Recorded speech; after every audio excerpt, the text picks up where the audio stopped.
Hello folks, this is Rick and today, Rick tries with Dansky Trampoline Park!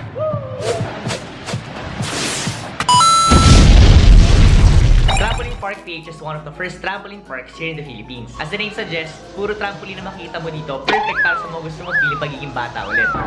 So kailangan natin ngayon ng mga grip socks. Hindi pwede yung normal socks lang kasi masyadong slippery dun sa trampoline. Para may grip. So kung makita natin meron siya parang something sa sole niya. 10 minutes before mag-start yung jump session, participants are required to watch an educational safety video kasi kahit gano'n siya kasayang tingnan, syempre dapat ingat pa rin to avoid injuries. Thanks for watching. Stay safe, please follow the rules, and most of all, have fun. So kailangan natin mag-have fun ng hindi ginagawa lahat yon. So after nung video, parang mapaisip ka na lang kung ano pa bang pwede mong gawin. Kasi parang bawat galaw mo may injury. Once you enter the trampoline area, pwede ka na mag-jump non-stop. All trampolines are floor level, so kahit ma-fall ka, siguradong hindi ka masasaktan. Buti pa dun.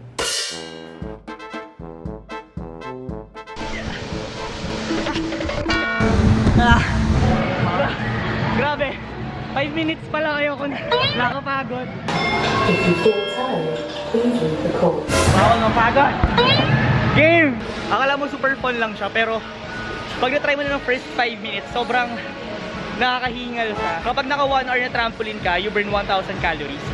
And baka na dito, may pa-zumba rin sila. I agree talaga na it's also a good workout kasi hanggang ngayon ramdam ko siya sa legs and core ko. Wow, may pa-core. Bukod sa pagtalon at pa-zumba ni Mayor, marami pa activities dito like volleyball, basketball, dodgeball, parkour, at iba pa. Pero since first time namin, focus muna kami sa proper jumping and happy-happy. Ako wrecking ball, wrecking ball. I came in like a wrecking ball.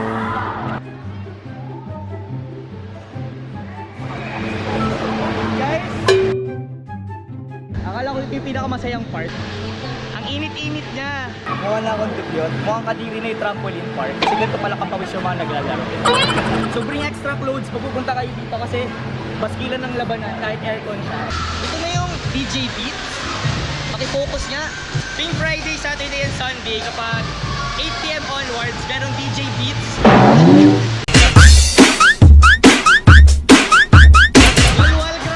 Before pumunta, nanood ako ng 5-minute video tutorial kung paano mag-flip sa trampoline. Akala ko enough na yun. This video is going to teach you how to learn the backflip on a trampoline in only 5 minutes.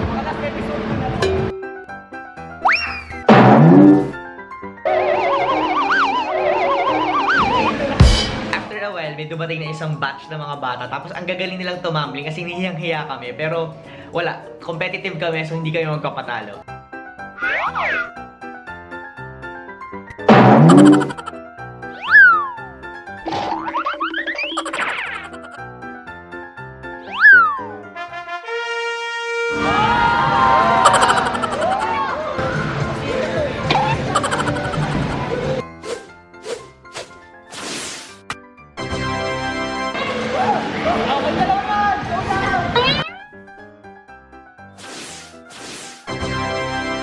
Sisinin natin kaya pala yung showdown via skills and technique. Dadaanin na lang natin sa confidence.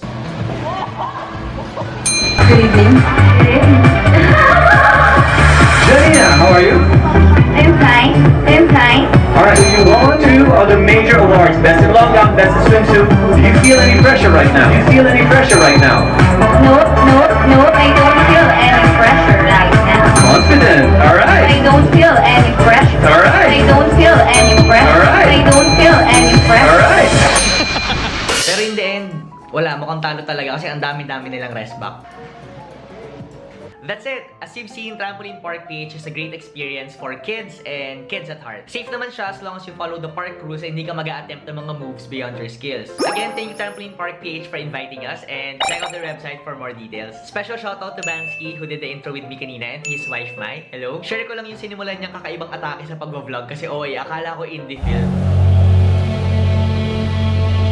So last week I went on a trip to Sagara. Diba? As in one like, one respect po. Nasa description below yung full link ng kanyang video. Pero wait, wag muna kayo alis. Diyan pa kayo.